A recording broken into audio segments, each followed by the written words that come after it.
ਦੇ ਵਿੱਚ ਰਾਜਨੀਤੀ ਦਾ ਵਕਤ ਬਦਲ ਕੇ ਰੱਖਤਾ ਪੂਰੇ ਦੇਸ਼ ਦੇ ਵਿੱਚ। ਹੁਣ ਤੁਸੀਂ ਅੱਜ ਸਵੈਟਰ ਪਾਇਆ ਹੋਇਆ, ਥੱਲੇ ਜਿਹੜਾ ਪੈਨ ਹੈ ਉਹੀ ਹੈ ਆਪਣੇ ਵਾਲਾ 3 ਰੁਪਈਆਂ ਵਾਲਾ। ਇੱਥੇ 15-15 ਲੱਖ ਦੇ ਪੈਨ ਲਾ ਕੇ ਚੱਲਦੇ ਆ, ਉਹ ਫਿਰ ਲੋਕਾਂ ਦੇ ਕਿਵੇਂ ਹੋ ਸਕਦੇ ਆ? ਆਹ ਫਰਕ ਹੈ। ਜਦੋਂ ਡਰ ਪੈਦਾ ਹੋ ਜੇ ਉਦੋਂ ਉਹਨਾਂ ਨੂੰ ਆਪਣੇ ਏਜੰਡੇ ਬਦਲਨੇ ਪੈਂਦੇ ਆ। ਪਹਿਲਾਂ ਤਾਂ ਕੋਈ ਡਰ ਹੀ ਨਹੀਂ ਸੀਗਾ, ਉਹਨਾਂ ਨੂੰ ਪਤਾ ਹੀ ਹੁੰਦਾ ਸੀ 5 ਸਾਲ ਤੂੰ 5 ਸਾਲ ਮੈਂ, ਤੂੰ ਆ ਗਿਆ ਤੂੰ ਮੈਨੂੰ ਕੁਛ ਨਾ ਕਹੀਂ, ਮੈਂ ਆ ਗਿਆ ਮੈਂ ਤੈਨੂੰ ਕੁਛ ਨਹੀਂ ਕਹਿੰਦਾ, ਰਲ ਕੇ ਖੇਡਦੇ ਸੀਗੇ। ਹੁਣ ਉਹਨਾਂ ਨੂੰ ਡਰ ਪੈਦਾ ਹੋ ਗਿਆ ਕਿ ਆਮ ਆਦਮੀ ਪਾਰਟੀ ਵਾਲੇ ਆ ਗਏ, ਕਿਤੇ ਇਹ ਨਾ ਸਾਡੀ ਖੇਡ ਖਰਾਬ ਕਰ ਦੇਣ, ਤਾਂ ਫਿਰ ਜਿਵੇਂ ਇਹ ਕਰਦੇ ਨੇ ਉਵੇਂ ਕਰੀਏ। ਤਾਂ ਫਿਰ ਕੁਦਰਤ ਹੈ, ਸਮਾਂ ਬਹੁਤ ਬਲਵਾਨ ਹੈ, ਇਹ ਵਕਤ ਬਹੁਤ ਬਲਵਾਨ ਹੈ। ਇਹ ਰਾਜਿਆਂ ਤੋਂ ਭੀਖ ਮੰਗਾ ਦਿੰਦਾ ਹੈ, ਇਹ ਭਿਖਾਰੀਆਂ ਦੇ ਸਿਰ ਤੇ ਤਾਜ ਟਿਕਾ ਦਿੰਦਾ ਹੈ। ਵਕਤ ਤੋਂ ਡਰਨਾ ਚਾਹੀਦਾ ਹੈ। ਤੁਸੀਂ ਕਦੇ ਸੋਚਿਆ ਸੀ ਕਿ ਸੁਖਬੀਰ ਬਾਦਲ ਕਿਸੇ ਦੇ ਖੇਤ ਬਾਣ ਦੇ ਮੰਜੇ ਤੇ ਬਹਿ ਕੇ ਚਾਹ ਪੀਊਗਾ? ਤੁਸੀਂ ਕਦੇ ਸੋਚਿਆ ਸੀ ਕਿ ਹਰਸਿਮਰਤ ਕੌਰ ਉਹ ਨੰਨੀ ਸ਼ਾਂਕ ਦੇ ਨਰਮਾ ਚੁਗਣ ਵਾਲਿਆਂ ਕੋਲੇ ਖੜੂਗੀ? ਤੁਸੀਂ ਕਦੇ ਸੋਚਿਆ ਸੀ? ਜਹਾਜ਼ਾਂ ਵਾਲੇ ਲੰਘ ਕੇ ਆਏ ਉੱਥੋਂ ਦੀ, ਹੋਰ ਹੀ ਦਰਖਤ ਨੇ ਦੁਬਈ ਵਾਲੇ, ਉਹ ਕਿਤੇ ਹੋਰ ਨਹੀਂ ਮਿਲਦੇ ਪੰਜਾਬ 'ਚ। ਲਿਆਂਦੇ ਤੁਹਾਡੇ ਪੈਸਿਆਂ ਨਾਲ ਸੀ। ਜਦੋਂ ਪ੍ਰੋਗਰੈਸਿਵ ਪੰਜਾਬ ਨਾਂ ਦਾ ਇੱਕ ਮੁਹਾਲੀ ਦੇ ਵਿੱਚ ਫੰਕਸ਼ਨ ਕਰਾਇਆ ਸੀ, ਸਾਰੀਆਂ ਉਹ ਜਿਹੜੇ ਪਾਮ ਟਰੀ ਨੇ ਉਹ ਖਜੂਰਾਂ ਜੀਆਂ ਪੱਟ ਕੇ ਲਿਆ ਕੇ ਆਪਦੇ ਘਰ ਮੂਹਰੇ ਲਾ ਲੀਆਂ। ਕੋਈ ਗੱਲ ਹੈ? ਲੋਕਾਂ ਦੇ ਪੈਸੇ ਨੂੰ ਤੁਸੀਂ ਕਿਵੇਂ ਵਰਤ ਰਹੇ ਹੋ? ਕਿੱਥੇ ਲੈ ਜਾਓਗੇ?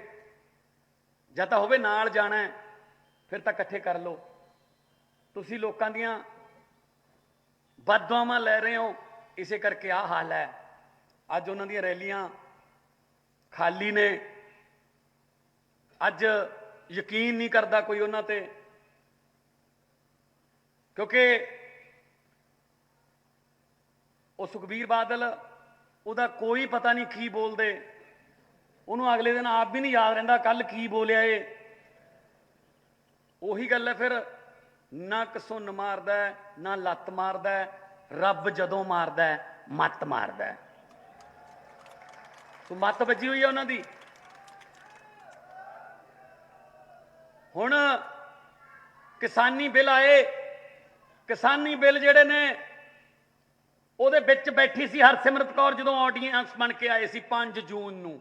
ਜੇ ਕਿਤੇ ਉਸੇ ਦਿਨ ਹੀ ਵਿਰੋਧ ਕਰ ਦਿੰਦੀ, ਜੇ ਕਿਤੇ ਉਸੇ ਦਿਨ ਹੀ ਅਸਤੀਫਾ ਦੇ ਦਿੰਦੀ, ਤਾਂ ਸ਼ਾਇਦ ਐਡਾ ਵੱਡਾ ਅੰਦੋਲਨ ਨਾ ਹੁੰਦਾ, ਪੰਜਾਬ ਦਾ ਵਿਰੋਧ ਰਜਿਸਟਰਡ ਹੋ ਜਾਂਦਾ, ਯੂਨੀਅਨਾਂ ਮਿਲ ਲੈਂਦੀਆਂ ਜਥੇਬੰਦੀਆਂ, ਤੇ ਉਹਨਾਂ ਨੇ ਪਾਰਲੀਮੈਂਟ 'ਚ ਬਿੱਲ ਲੈ ਕੇ ਨਹੀਂ ਆਉਣੇ ਸੀ।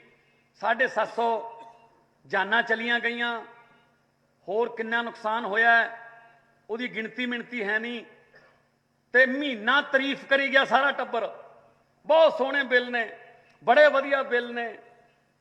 ਆਖਰੀ ਹਫਤੇ ਸਤੰਬਰ ਦੇ ਵੱਡੇ ਬਾਦਲ ਸਾਹਿਬ ਤੋਂ ਵੀ ਤਾਰੀਖ ਕਰਾਤੀ ਵੀਡੀਓ ਪਾ ਕੇ, ਬਹੁਤ ਸੋਹਣੇ ਬਿੱਲ ਨੇ, ਬਹੁਤ ਵਧੀਆ ਬਿੱਲ ਨੇ। ਗੱਲ ਹੋ ਗਈ ਜਦੋਂ ਪ੍ਰੈਸ਼ਰ ਵੱਧ ਗਿਆ ਜਥੇਬੰਦੀਆਂ ਦਾ, ਅੰਦੋਲਨ ਦਾ, ਪਾਰਲੀਮੈਂਟ 'ਚ ਕਹਿੰਦਾ ਸੁਖਬੀਰ ਬਾਦਲ ਕਹਿੰਦਾ ਅਸੀਂ ਤਾਂ ਬਿੱਲ ਪੜ੍ਹੇ ਹੀ ਨਹੀਂ, ਇਹ ਤਾਂ ਬਹੁਤ ਮਾੜੇ ਬਿੱਲ ਨੇ। ਤੇ ਪਹਿਲਾਂ ਤੁਸੀਂ ਕੀ ਕਰਦੇ ਰਹੇ ਵੀ? ਫੂਡ ਪ੍ਰੋਸੈਸਿੰਗ ਮਿਨਿਸਟਰੀ ਤੁਹਾਡੇ ਕੋਲੇ ਹੈ, ਤੁਹਾਨੂੰ ਪੁੱਛੇ ਵੀ ਨਹੀਂ ਉਹਨਾਂ ਨੇ ਪਾਸ ਕਰਤੇ। ਫਿਰ ਉੱਥੇ ਅਸਤੀਫਾ ਦੇਣ ਦਾ ਢੋਂਗ ਕੀਤਾ, ਪਰ ਲੋਕਾਂ ਨੇ ਨਹੀਂ ਮੰਨਿਆ, ਲੋਕਾਂ ਨੇ ਯਕੀਨ ਨਹੀਂ ਕੀਤਾ। ਉੱਥੇ ਪਾਰਲੀਮੈਂਟ 'ਚ ਸੁਖਬੀਰ ਬਾਦਲ ਕਹਿੰਦਾ ਮੈਂ ਵੀ ਕਿਸਾਨ ਆ। ਮੈਂ ਕਿਹਾ ਤੂੰ ਕਿੱਧਰੋਂ ਆ ਬਈ? ਕਹਿੰਦਾ ਮੈਂ ਕਿਸਾਨ ਆ, ਕਿਉਂਕਿ ਕਿਸਾਨਾਂ ਦਾ ਅੰਦੋਲਨ ਜਿਹੜਾ ਉਹਦੀ ਚੜ੍ਹਤ ਹੋ ਗਈ, ਤਾਂ ਕਹਿੰਦਾ ਮੈਂ ਕਿਸਾਨ ਆ। ਉਹ ਗੱਲ ਹੋ ਗਈ। ਡਾਕੂਆਂ ਨੇ ਪੁਰਾਣੇ ਸਮਿਆਂ 'ਚ ਕਿਤੇ ਬੱਸ ਘੇਰ ਲਈ, ਸਾਰੀਆਂ ਸਵਾਰੀਆਂ ਨੂੰ ਲੁੱਟ ਕੇ ਡਾਕੂਆਂ ਦੇ ਸਰਦਾਰ ਨੇ ਆਰਡਰ ਦਿੱਤਾ, ਕਹਿੰਦਾ ਕੱਲੇ ਕੱਲੇ ਲਾਈਨ 'ਚ ਖੜਾ ਲਓ, ਨਾ ਪੁੱਛ ਕੇ ਗੋਲੀ ਮਾਰੀ ਜਾਓ। ਪਹਿਲੇ ਬੰਦੇ ਨੂੰ ਪੁੱਛਿਆ ਕੀ ਨਾਂ ਹੈ, ਉਹ ਕਹਿੰਦਾ ਜੀ ਰਕੇਸ਼ ਕੁਮਾਰ, ਗੋਲੀ ਮਾਰਤੀ। ਦੂਜੇ ਨੂੰ ਪੁੱਛਿਆ ਤੇਰਾ ਕੀ ਨਾਂ ਹੈ, ਉਹ ਕਹਿੰਦਾ ਜੀ ਪੂਰਨ ਚੰਦ, ਗੋਲੀ ਮਾਰਤੀ। ਤੀਜੀ ਮਾਤਾ ਖੜੀ ਸੀ ਕੋਈ, ਕਹਿੰਦਾ ਤੇਰਾ ਕੀ ਨਾਂ ਹੈ? ਉਹ ਕਹਿੰਦੀ ਪੁਸ਼ਪਾ ਦੇਵੀ। ਡਾਕੂਆਂ ਸਰਦਾਰ ਕਹਿੰਦਾ ਨਾ ਗੋਲੀ ਨਾ ਮਾਰਿਓ, ਮੇਰੀ ਮਾਂ ਦਾ ਨਾਂ ਪੁਸ਼ਪਾ ਸੀ, ਮੈਨੂੰ ਇਹਦਾ ਨਾਂ ਸੁਣ ਕੇ ਮਮਤਾ ਚੇਤੇ ਆ ਗਈ, ਕਿੰਨਾ ਪਿਆਰ ਕਰਦੀ ਹੁੰਦੀ ਸੀ, ਛੱਡ ਦਿਓ ਇਹਨੂੰ, ਬਖਸ਼ ਦਿਓ। ਅੱਗੇ ਸੁਖਬੀਰ ਵਰਗਾ ਖੜਾ ਸੀ, ਉਹਨੂੰ ਕਹਿੰਦੇ ਵੀ ਤੇਰਾ ਕੀ ਨਾਂ ਹੈ? ਉਹ ਕਹਿੰਦਾ ਨਾਂ ਤਾਂ ਮੇਰਾ ਗੁਰਦੇਵ ਸਿੰਘ ਹੈ, ਉਹ ਪਿੰਡ 'ਚ ਮੈਨੂੰ ਪੁਸ਼ਪਾ ਪੁਸ਼ਪਾ ਹੀ ਕਹਿੰਦੇ ਆ ਜੀ। ਮਤਲਬ ਡਾਕੂਆਂ ਦਾ ਸਰਦਾਰ ਕਹਿੰਦਾ 2 ਗੋਲੀਆਂ ਵੱਧ ਮਾਰੋ, ਮੇਰੀ ਮਾਂ ਦਾ ਨਾਂ ਬਦਨਾਮ ਕਰਦਾ ਇਹ। ਹੁਣ ਊਂ ਤਾਂ ਸਾਡੇ ਹੋਟਲ ਨੇ, ਊਂ ਸਾਡੀ ਟਰਾਂਸਪੋਰਟ ਹੈ, ਊਂ ਸਾਡੇ ਕੋਲ ਜਹਾਜ਼ ਵੀ ਨੇ, ਪਰ ਅੱਜ ਕੱਲ ਸਾਨੂੰ ਕਿਸਾਨ ਕਿਸਾਨ ਕਹਿੰਦੇ ਆ ਜੀ। ਇਹ ਚੱਲੂਗੀ ਗੱਲ? ਇਹ ਸੱਚੀ ਗੱਲ ਹੈ ਨਾ? ਤਾੜੀਆਂ ਮਾਰ ਕੇ ਜਰਾ ਹੌਸਲਾ ਵਧਾ ਦਿਆ ਕਰੋ। ਇਹਨਾਂ ਨੂੰ ਧਰਤੀ ਦਿਖਾਉਣੀ ਹੈ, ਧਰਤੀ ਹਜੇ ਦੇਖੀ ਨਹੀਂ ਚੱਜ ਨਾਲ। ਸੋ ਵੀਰੋ, ਇਹਨਾਂ ਨੂੰ ਪਤਾ ਹੀ ਨਹੀਂ ਸੀ ਇਹ ਕਿ ਆਮ ਘਰਾਂ ਚੋਂ ਵੀ ਉੱਠ ਕੇ ਆਉਣਗੇ ਜਿਹੜੇ ਤੁਹਾਡੇ ਨਾਲ ਟੱਕਰ ਲੈਣਗੇ। ਇਹ ਤਾਂ ਐ ਸਮਝੀ ਬੈਠੇ ਸੀ ਰਾਜ ਕਰਾਂਗੇ, 25 ਸਾਲ ਦਾ ਨਾਰਾ ਦਿੱਤਾ ਸੀ, ਰਾਜ ਕਰਾਂਗੇ 25 ਸਾਲ। ਦੇਖ ਲਓ ਆ ਇੱਥੋਂ ਲੰਘ ਕੇ ਆਇਆ, ਸੁੰਨ ਸਰਾਏ ਪਿਆ ਸੀ, ਸੁੰਨ ਸਰਾਏ, ਕੋਈ ਨਹੀਂ ਹੈਗਾ ਸੀ, ਪੁਲਿਸ ਖੜੀ ਹੈ। ਸੋ ਵੀਰੋ, ਇਹ ਜਿਹੋ ਜਿਹੀਆਂ ਕਰਨੀਆਂ ਉਹੋ ਜਿਹੀਆਂ ਭਰਨੀਆਂ। ਅਸੀਂ ਤਾਂ ਤੁਹਾਡੇ ਵਰਗੇ ਆ, ਤੁਹਾਡੇ ਨਾਲ ਦੇ ਆ, ਤੁਹਾਡੇ 'ਚ ਹੀ ਰਹਿੰਦੇ ਆ। ਜਿੱਥੇ ਮੌਕਾ ਮਿਲਦਾ ਹੈ ਲੋਕਾਂ ਦੇ ਹੱਕ 'ਚ ਬੋਲਦੇ ਆ, ਭਾਵੇਂ ਵਿਧਾਨ ਸਭਾ, ਭਾਵੇਂ ਲੋਕ ਸਭਾ, ਭਾਵੇਂ ਕਿਤੇ ਧਰਨੇ ਤੇ, ਭਾਵੇਂ ਸੜਕਾਂ ਤੇ, ਜਿੱਥੇ ਮਰਜ਼ੀ ਹੋਈਏ। ਤੇ ਆ ਇੱਕ ਨਵਾਂ ਚੱਲਿਆ, ਬੋਰਡ ਲੱਗੇ ਹੋਏ ਨੇ ਉਹਦੇ, ਉਹ ਕਹਿੰਦਾ ਮੈਨੂੰ ਗੁੱਲੀ ਡੰਡਾ ਵੀ ਖੇਡਣਾ ਆਉਂਦਾ, ਮੈਂ ਬਾਂਦਰ ਕੀਲਾ ਵੀ ਖੇਡ ਲੈਣਾ, ਮੈਂ ਟੈਂਟ ਵੀ ਲਾਇਆ ਹੋਇਆ, ਮੈਂ ਗੁੜ ਬਣਾ ਲੈਣਾ, ਮੈਂ ਮੰਜੇ ਬੁਣ ਲੈਣਾ। ਕੁਛ ਵੀ ਕਹਿ ਦਿੰਦਾ ਜੀ, ਜੋ ਮਰਜ਼ੀ ਕਹਿ ਦੋ। ਜੇ ਤੁਸੀਂ ਉਹਨੂੰ ਕਹਿ ਦੋ ਕਿ ਮੁੰਡਾ ਸਾਡਾ ਜਵਾਕ ਜਿਹੜਾ ਚੰਦ ਤੇ ਜਾਣ ਦੀ ਜਿੱਦ ਕਰਦਾ, ਉਹ ਕਹਿੰਦਾ ਪਰਸੋਂ ਦੀ ਟਿਕਟ ਲੈ ਦਿੰਦੇ ਆ, ਸਿੱਧੂ ਜਾਊਗਾ, ਨਵਜੋਤ ਉਹਦੇ ਨਾਲ ਭੇਜ ਦਾਂਗੇ। ਕੁਛ ਵੀ ਕਹਿ ਦਿੰਦਾ। ਜਗ੍ਹਾ ਜਗ੍ਹਾ ਬੋਰਡ ਲੱਗੇ, 36,000 ਮੁਲਾਜ਼ਮ ਕੱਚੇ ਸੀ ਜਿਹੜੇ ਪੱਕੇ ਕੀਤੇ, ਸਾਨੂੰ ਮਿਲੇ ਆ ਹੁਣੀ ਇੱਥੇ ਘਰੇ ਆ ਕੇ ਗੁਰਮੀਤ ਖੁੱਡੀ ਸਾਹਿਬ ਦੇ। ਉਹ ਕਹਿੰਦੇ ਜੀ 36 ਗਣਾ ਦੋ, 36,000 ਤਾਂ ਬਹੁਤ ਦੂਰ ਦੀ ਗੱਲ ਹੈ, ਬਸ ਬੋਰਡ ਲੱਗ ਗਏ। ਚਲੋ 1 ਦਿਨ 2 ਦਿਨ 3 ਦਿਨ ਚੱਲ ਜਾਂਦਾ ਹੈ। ਇਹ ਥੋੜੀ ਹੈ ਕਿ ਤੁਸੀਂ ਕੰਮ ਕਰੋ, ਪਾਲਿਸੀਜ਼ ਬਣਾਓ। ਮੁੱਖ ਮੰਤਰੀ ਦਾ ਕੰਮ ਹੁੰਦਾ ਪਾਲਿਸੀਆਂ ਬਣਾਉਣੀਆਂ, ਵਿਜ਼ਨ ਪੰਜਾਬ ਦਾ ਕੀ ਹੈ ਉਹਦੇ ਬਾਰੇ ਗੱਲਬਾਤ ਕਰਨੀ, ਉਹਦੇ ਨਾਲ ਬਿਊਰੋਕ੍ਰੇਸੀ ਨਾਲ ਗੱਲਬਾਤ ਕਰਨੀ, ਉਹਨਾਂ ਨਾਲ ਡਿਸਕਸ ਕਰਨਾ, ਸਪੈਸ਼ਲਿਸਟਾਂ ਨੂੰ ਬੁਲਾ ਕੇ ਨਾ। ਅੱਜ ਫਿਰ ਪਤਾ ਲੱਗਿਆ ਕਿ ਗੁਰਦਾਸਪੁਰ ਰੈਲੀ ਸੀ, ਲੋਕ ਹੀ ਨਹੀਂ ਆਏ, ਤੇ ਕੱਲਾ ਆਪ ਹੀ ਬਾਂਦਰ ਕੀਲਾ ਖੇਡ ਕੇ ਚਲਾ ਗਿਆ। ਖੇਡ ਲੋ। ਸੋ ਵੀਰੋ, ਕਾਠ ਦੀ ਹਾਂਡੀ ਵਾਰ-ਵਾਰ ਨਹੀਂ ਚੜ੍ਹਦੀ ਹੁੰਦੀ। ਇਹ ਤਾਂ ਸਾਨੂੰ ਸਾਰੇ ਅੱਧੇ ਪੰਜਾਬ, ਮੈਂ ਕਹਿੰਦਾ 90% ਪੰਜਾਬ ਨੂੰ ਮੱਝਾਂ ਚੋਣੀਆਂ ਆਉਂਦੀਆਂ ਨੇ, ਟੀਕੇ ਲਾਉਣੇ ਆਉਂਦੇ ਨੇ, ਸਭ ਕੁਝ ਆਉਂਦਾ ਜਿਹੜੇ ਉਹ ਬਣਾਉਂਦੇ ਆ।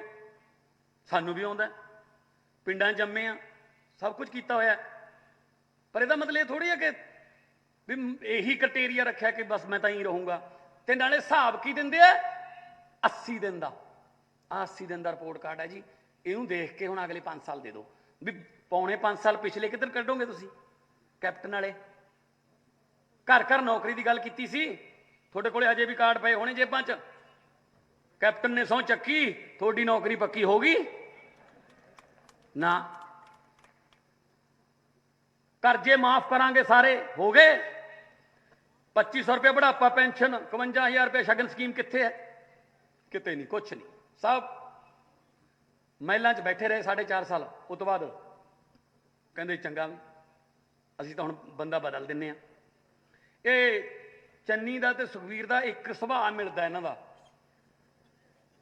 ਉਹ ਵੀ ਐਂ ਕਰਦਾ, ਉਹ ਕਹਿੰਦਾ ਵੀ ਪਾਣੀ ਤੇ ਬੱਸਾਂ ਚਲਾ ਦਿਆਂਗੇ, ਆ ਕਰ ਦਿਆਂਗੇ। ਉਹਨਾਂ ਇੱਕ ਸ਼ਾਇਰ ਹੈ, ਉਹਨੇ ਲਿਖਿਆ, ਉਹਦੇ ਵਰਗਾ ਹੁੰਦਾ ਇਹਨਾਂ ਦਾ ਕੰਮ।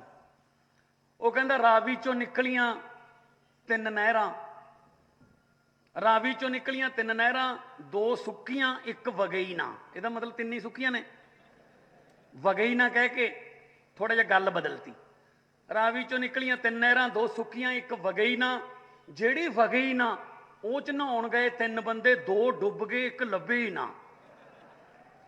ਜਿਹੜਾ ਲੱਭਿਆ ਹੀ ਨਾ ਉਹਨੂੰ ਲੱਭੀਆਂ 3 ਗਾਵਾਂ, 2 ਫੰਡਰਾਂ, 1 ਸੂਏ ਹੀ ਨਾ।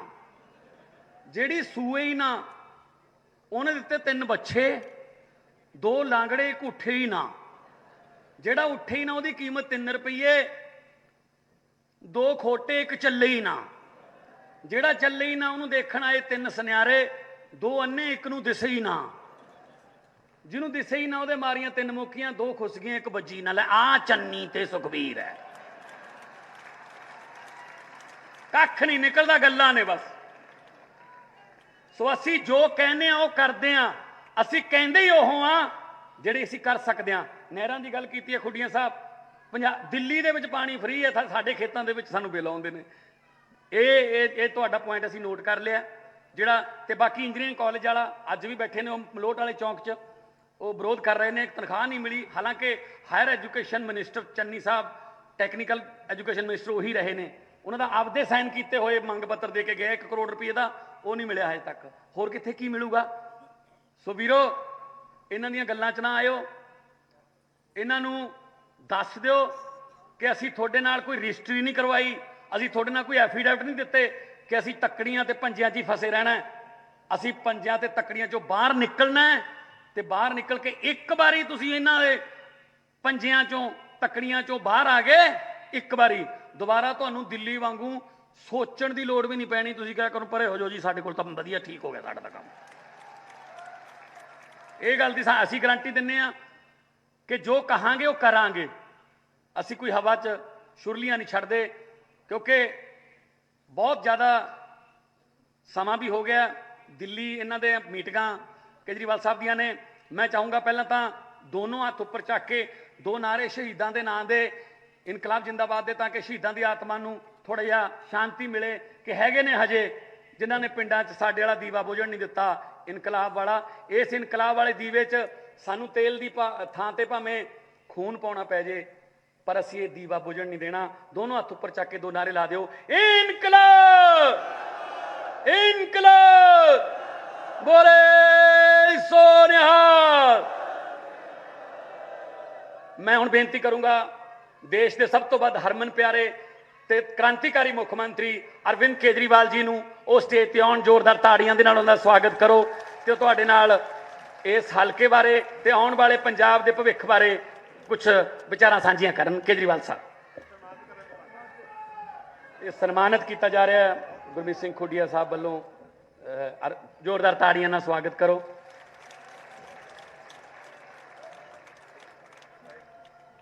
ਸੋ ਵੀਰੋ, ਇਹ ਇੱਕ ਨਵੀਂ ਦਿਸ਼ਾ ਤੇ ਦਸ਼ਾ ਜਿਹੜੀ ਰਾਜਨੀਤੀ ਦੀ, ਉਹਦਾ ਇੱਕ ਨੀਤੀ ਘਾੜਾ ਆਮ ਘਰਾਂ ਚੋਂ ਉੱਠ ਕੇ ਅਫਸਰ ਬਣ ਕੇ ਅਫਸਰੀ ਨੂੰ ਲੱਤ ਮਾਰ ਕੇ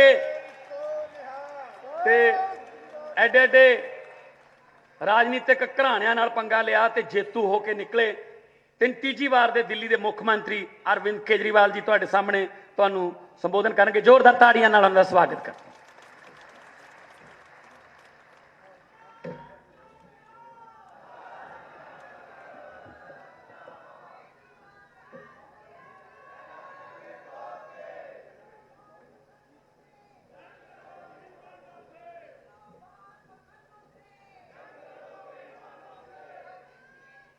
आज यहाँ पे इतनी भारी संख्या में आए हुए सभी भाइयों, बहनों, माताओं, बुजुर्गों, बच्चों, आप सब लोगों को मेरा नमस्कार, सबको सत श्री अकाल।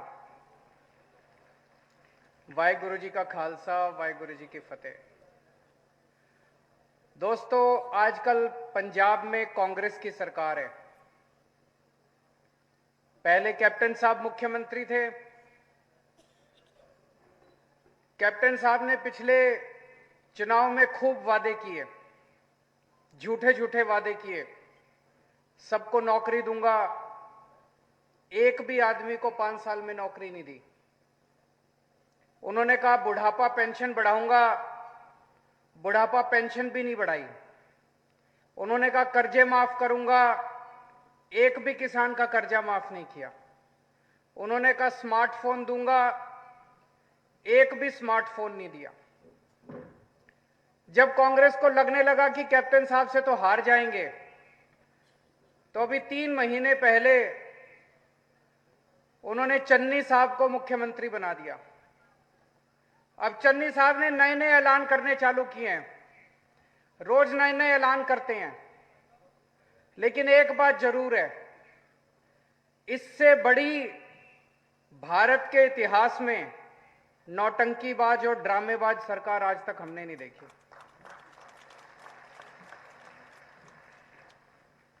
अभी थोड़े दिन पहले मैं चन्नी साहब का इंटरव्यू सुन रहा था टीवी में। इंटरव्यू में कहते हैं कि मैं तो 24 घंटे जनता से मिलता रहता हूं, सारा दिन मेरे घर में लोग बैठे रहते हैं, ड्राइंग रूम में जाता हूं, ड्राइंग रूम में लोग बैठे रहते हैं, बरामदे में जाता हूं, बरामदे में बैठे रहते हैं, बाथरूम में जाता हूं, बाथरूम में मेरे साथ लोग आते हैं, वहां भी मिलता रहता हूं। मुझे लगता है दुनिया के इतिहास में पहला सीएम होगा जो बाथरूम में भी लोगों से मिलता रहता है। फिर उसने इंटरव्यू टीवी वाले ने पूछा, आजकल एनआरआई का क्या माहौल है जी? बोले मैं तो खुद ही एनआरआई हूं। बोले आप कैसे एनआरआई हो? मैं कहते मैं पहले पिंड में रहता था, अब मैं शहर में आ गया तो पिंड वाले मेरे को एनआरआई बोलते हैं। तो लोगों ने मजाक बनाने शुरू कर दिए। कल सोशल मीडिया पे चल रहा था कि जो वो मिस यूनिवर्स बनी है हमास संधू, उसने फोन किया चन्नी साहब को कि जी मैं हमास संधू बोल रही हूं, मिस यूनिवर्स बन गई। कहता ले मैं तो खुद ही मिस यूनिवर्स हूं। चन्नी साहब एक दिन जेल गए, जेल में कैदियों से मिलने के लिए। एक कैदी मिला, उससे पूछा कि तू जेल क्यों आया? कहता जी मैं जेब काटता था। कहता ले मैं तो खुद जेब काटता हूं। मजाक बना दिया इन्होंने सरकार का। ऐसे पंजाब का कैसे भविष्य आगे बढ़ेगा? आजकल चारों तरफ कह रहे हैं असली आम आदमी मैं हूं, असली आम आदमी मैं हूं, केजरीवाल आम आदमी नहीं है। कहते हैं मेरे को गिल्ली डंडा खेलना आता है, केजरीवाल को आता है क्या? मेरे को कंचे खेलने आते हैं, केजरीवाल को आता है क्या? मेरे को टेंट लगाना आता है, केजरीवाल को आता है क्या? मेरे को गाय का दूध निकालना आता है, केजरीवाल को आता है क्या? मैं आपको कहना चाहता हूं, मेरे को गिल्ली डंडा खेलना नहीं आता, मेरे को आपके बच्चों के लिए स्कूल बनवाने आते हैं।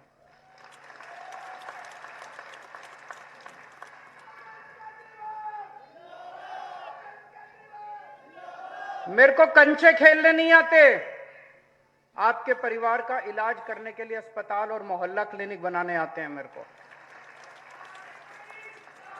मेरे को टेंट लगाना नहीं आता, आपकी बिजली फ्री करनी आती है, बिजली का बिल आपका जीरो करना आता है। मेरे को गाय का दूध निकालना नहीं आता, लेकिन मेरे को 24 घंटे बिजली देनी आती है आप लोगों को। अब पंजाब को तय करना है कि उनको गिल्ली डंडा खेलने वाली सरकार चाहिए कि अच्छे स्कूल और अस्पताल बनाने वाली सरकार चाहिए। आज कांग्रेस पार्टी एक सर्कस बन गई है। सर्कस गए होगे ना, वैसी सर्कस बन गई है। सिद्धू साहब की चन्नी साहब से नहीं बनती, चन्नी साहब की जाखड़ साहब से नहीं बनती, जाखड़ साहब की प्रताप बाजवा से नहीं बनती, प्रताप बाजवा की फतेहचंद बाजवा से नहीं। सारे लड़ रहे हैं आपस में। कैबिनेट मीटिंग के अंदर इनके गुत्थम गुत्था हो जाते हैं, मुक्के चलते हैं इनकी कैबिनेट मीटिंग के अंदर। कैसे चलेगी ऐसे सरकार? ऐसी पंजाब सरकार, ऐसी सरकार, ऐसी पार्टी क्या कांग्रेस को भविष्य दे सकती है? नहीं दे सकती। आज तक की पंजाब की सबसे भ्रष्ट सरकार है, सबसे भ्रष्ट सरकार। इनको पता है कि अब जाने वाले हैं, ऊपर से लेकर नीचे तक सारे कमाने में लगे हुए हैं। जाते जाते जितना कमाना है सारे कमा लो। रेता चोरी, मुख्यमंत्री के चन्नी साहब के हलके के अंदर रेता चोरी हो रही है। राघव चड्ढा रेड मार के आया था अभी 3 दिन पहले, आपने टीवी में देखा होगा। मुख्यमंत्री के हलके के अंदर रेता चोरी हो रही है। ऐसा हो सकता है मुख्यमंत्री को नहीं पता हो? मुख्यमंत्री को पता होगा, नहीं पता होगा? अगर मुख्यमंत्री के हलके में चोरी हो रही है तो इसका मतलब मुख्यमंत्री चोरी करवा रहा होगा, कुछ ना कुछ उसके पास भी जाता होगा, तभी मुख्यमंत्री के हलके। ऊपर से लेके सारे नीचे तक इनके विधायक, इनके मंत्री सब चोरी करने में लगे हुए हैं। अभी थोड़े दिन पहले एक मंत्री ने दूसरे मंत्री पे आरोप लगाया कि ट्रांसफर पोस्टिंग में चोरी कर रहा है। हर मंत्री, हर विधायक चोरी करने में लगा हुआ है। इससे भ्रष्ट सरकार आज तक हमने कभी नहीं देखी और झूठे ऐलान करे जा रहे हैं।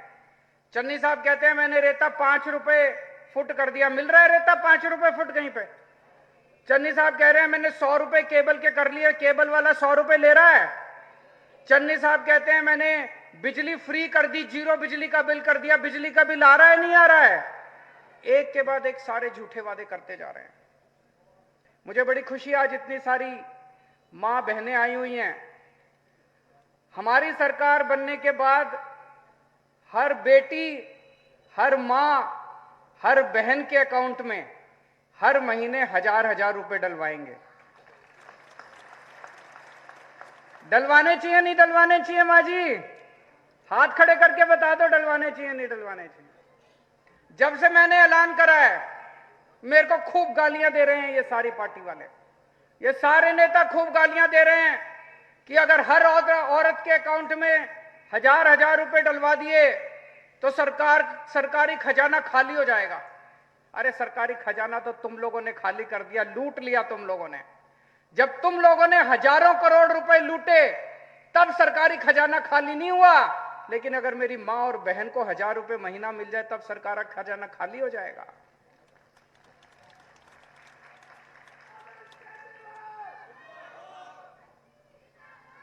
अभी कोई कह रहा था पंजाब के ऊपर 3 लाख करोड़ रुपए का कर्जा है।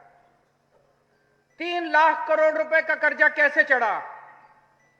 ये दिल्ली के ऊपर कोई कर्जा नहीं है। जब मैं दिल्ली का मुख्यमंत्री बना, दिल्ली पे भी बहुत कर्जा था। 5 साल के अंदर सारा कर्जा उतार दिया मैंने। आज दिल्ली सरकार नफे में चल रही है, प्रॉफिट में चल रही है। दिल्ली सरकार घाटे में नहीं चल रही। दिल्ली सरकार, पंजाब के ऊपर 3 लाख करोड़ रुपए का कर्जा किसने चढ़ाया? इन पार्टी वालों ने चढ़ाया, इन नेताओं ने चढ़ाया। खा गए ये सारा पैसा। आज मैं पंजाब की जनता से पूछना चाहता हूं, हमारी सरकार बनेगी, इनसे पैसा वापस लेना चाहिए नहीं लेना चाहिए? सारा पैसा वापस लेंगे इन लोगों से, एक एक पैसे का हिसाब लेंगे, सारा पैसा इनसे वापस लेंगे।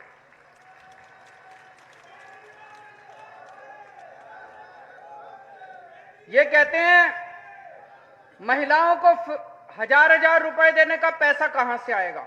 मैं बताता हूं पैसा कहां से आएगा। सारे पैसे का इंतजाम करके आया हूं। 10,000 करोड़ का खर्चा आएगा महिलाओं को 1-1 हजार रुपए महीना देने का। और मैंने कहा हमारी सरकार बनेगी, बिजली भी मुफ्त देंगे। दिल्ली में बिजली मुफ्त आ रही है। दिल्ली में 24 घंटे बिजली आती है और 0 बिजली का बिल आता है। 0 बिजली का बिल आता है। अगर आपके दोस्त यार रिश्तेदार हो तो फोन करके पूछ लेना, दिल्ली में बिजली का बिल 0 आता है, 1 पैसे का बिजली का बिल नहीं आता और 24 घंटे बिजली आती है। पंजाब में भी 0 बिजली का बिल करेंगे। 2000 करोड़ रुपए बिजली के बिल का खर्चा आएगा, 12,000 करोड़ का खर्चा है। पंजाब का बजट 1,70,000 करोड़ है। इसमें कितना भ्रष्टाचार होता होगा आपके हिसाब से? 50%, 40%, 60%? कितना भ्रष्टाचार होता है? 150%। मान लो 20% भ्रष्टाचार होता है तो 34,000 करोड़ रुपया हर साल, 34,000 करोड़ रुपया ये नेता खा जाते हैं। इन नेताओं की जेब में जाता है, स्विस बैंकों में जाता है। हमारी सरकार बनेगी, अब ये पैसा स्विस बैंक में नहीं जाएगा, अब ये पैसा नेताओं की जेब में नहीं जाएगा, अब ये पैसा मेरी मां बहनों की जेब के अंदर जाया करेगा।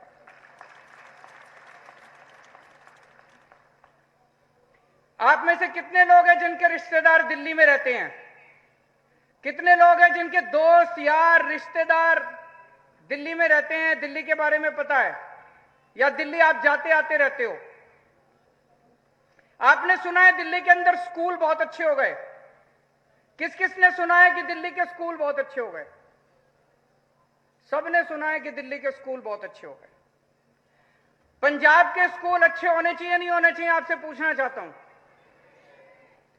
चन्नी साहब कहते हैं पंजाब के स्कूल देश में सबसे अच्छे हैं। क्या पंजाब के सरकारी स्कूल देश में सबसे अच्छे हैं? क्या पंजाब के स्कूलों में पढ़ाई होती है?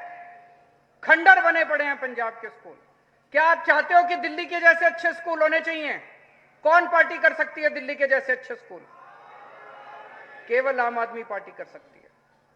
जैसे दिल्ली में हमने शानदार सरकारी स्कूल करे, आपके बच्चों के लिए पंजाब में भी सरकारी स्कूल अच्छे करेंगे। और मुझे बेहद दुख है, आज पूरे पंजाब के अंदर सरकारी स्कूलों के टीचर पढ़ाने की बजाय जगह जगह धरने पे बैठे हैं, धरना प्रदर्शन कर रहे हैं कि कच्चे टीचर को पक्का करना चाहिए। मुझे बेहद दुख है इस बात का। और कल मैंने देखा कि किस तरह से डंडों से पीटा जा रहा था टीचर्स को। टीचर की तो इज्जत की जाती है समाज में, टीचर्स को अगर पीटोगे तो हमारे बच्चों को कौन पढ़ाएगा। दिल्ली के अंदर हमने अस्पताल अच्छे कर दिए। आज अगर दिल्ली में कोई भी बीमार होता है, चाहे कोई भी बीमारी हो, छोटी से बड़ी बीमारी हो, उसका पूरा इलाज फ्री होता है सरकारी अस्पताल के अंदर। एक क्रोसिन से लेके अगर 70-80 लाख रुपए तक का ऑपरेशन भी होगा, बड़ी से बड़ी बीमारी भी होगी, तो वो भी पूरा का पूरा इलाज दिल्ली के अंदर फ्री होता है। पंजाब के अंदर होना चाहिए, नहीं होना चाहिए? आप चाहते हो कि नहीं चाहते पंजाब के अंदर होना चाहिए? ये लोग मेरे को गालियां देते हैं, कहते हैं केजरीवाल पैसे लुटा रहा है। मैं पैसे जनता के ऊपर लुटा रहा हूं। अभी तक नेता लूटते थे सारा पैसा, अब जनता के ऊपर पैसा लुटाएंगे हम लोग। जितनी सहूलियत इन खास लोगों को मिलती है, आज अगर चन्नी साहब बीमार हो जाएं, उनका सारा इलाज फ्री होता है। अब पंजाब की जनता अगर बीमार होगी तो उनका भी सारा इलाज फ्री होगा। आज चन्नी साहब की सारी बिजली फ्री है, अब पंजाब की जनता की भी बिजली फ्री होगी। अभी अभी कुड़िया साहब ने बताया कि यहाँ पे जो पानी आता है नहरों से, उसकी बिजली का बड़ा खर्चा आता है, पानी का बड़ा पैसे देने पड़ते हैं। कुड़िया साहब, हमने दिल्ली के अंदर भी बिजली और पानी मुफ्त किया है, और आपका भी बिजली और पानी हम लोग मुफ्त करेंगे।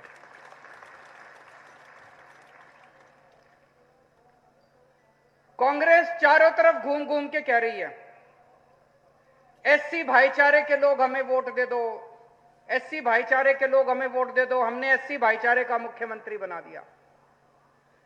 मैं एससी भाईचारे के लोगों से कहना चाहता हूं कि चन्नी साहब आपके एससी भाईचारे के तो हो सकते हैं, लेकिन केजरीवाल आपका भाई है, आपके परिवार का हिस्सा है।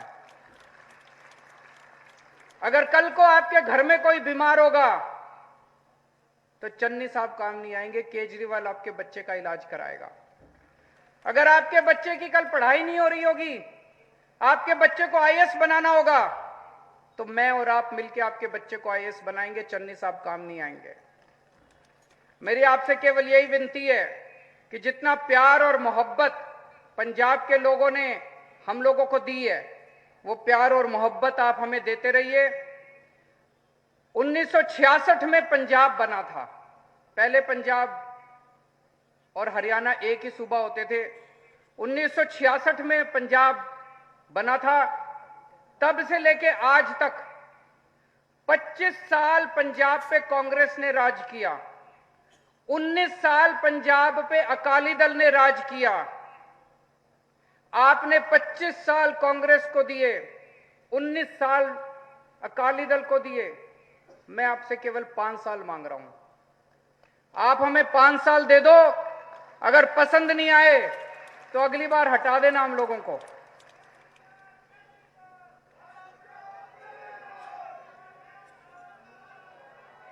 और अगर इन्होंने कांग्रेस को आपने 25 साल दिए, इन्होंने 25 साल में कुछ नहीं किया, तो अगले 5 साल में भी ये कुछ नहीं करने वाले। आपने अकाली दल को 19 साल दिए, इन्होंने 19 साल में अगर कुछ नहीं किया तो अगले 5 साल में भी कुछ नहीं करने वाले। दिल्ली के लोगों ने हमको 5 साल दिए थे, हमने इतना शानदार काम करके दिखाया कि दिल्ली वाले ने दोबारा 5 साल दे दिए। अब तीसरी बार भी 5 साल दे दिए उन लोगों ने हमको। बार बार दिल्ली के लोग, एक बार आप हमें मौका दे के देखो, आप बाकी सारी पार्टियों को भूल जाओगे। और आज इस लंबी हलके के लोगों को मैं कहना चाहता हूं, गुरमीत कुड़िया साहब निहायत शरीफ और निहायत ईमानदार आदमी है। इनके पिताजी ने जो ईमानदार राजनीति की शुरुआत की थी, वो आज ये लेके आगे चल रहे हैं। हमारी आम आदमी पार्टी ईमानदार पार्टी है, उसने लंबी हलके से ईमानदार आदमी को टिकट दी है। अभी तक पिछले 25 साल से यहां पे बादल परिवार का कब्जा है। एक बार कुड़िया साहब को भी मौका देके देखो आप सारे जने। बोले सोनिहाल।